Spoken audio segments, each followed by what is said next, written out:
the midst of a tick boom in Northern Virginia, experts are calling it a hot year for ticks. We know deer ticks carry Lyme disease, but doctors are seeing another disease called Babesiosis, and they say ticks are thriving in our recent heat waves.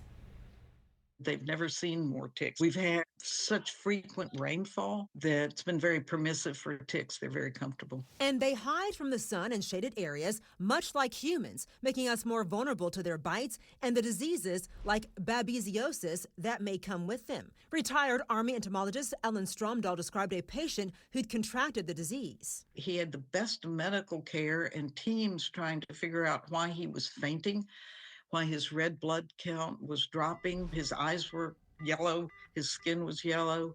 They thought heart, they thought kidneys, they thought organ failure, something cardiac. Finally, they tested him for tick-borne diseases, and he was positive for babesiosis. 10 years ago, babesiosis cases were unheard of in our area. The symptoms are similar to the flu, easy to brush aside. You feel terrible, and then you kind of feel better. So he just assumed he'd get better, and he didn't. He died. The Defense Department's Mill-Tick program tracks ticks across the U.S. Yesterday, we probably had 80 ticks in the mail from all over the country, all sorts of different species. It's a whole wild world out there. Here are some ways to reduce the risk of being bitten by a tick. Avoid tall grass and wooded trails, wear long sleeves, and if you're bitten, remove the tick with tweezers and save it for testing.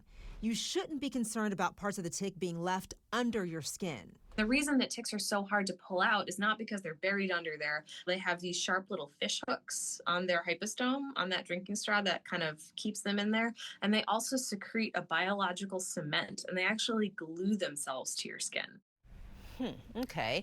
Well, babesiosis will not present with that bullseye or rash like Lyme disease. Instead, think mild flu symptoms. And doctors want you to bring that tick with you for testing. The Department of Defense's Mill-Tick program lets military families send in ticks for testing free of charge. You can find that link and a list of our non-toxic tick repellents that doctors recommend in this story on our homepage right now.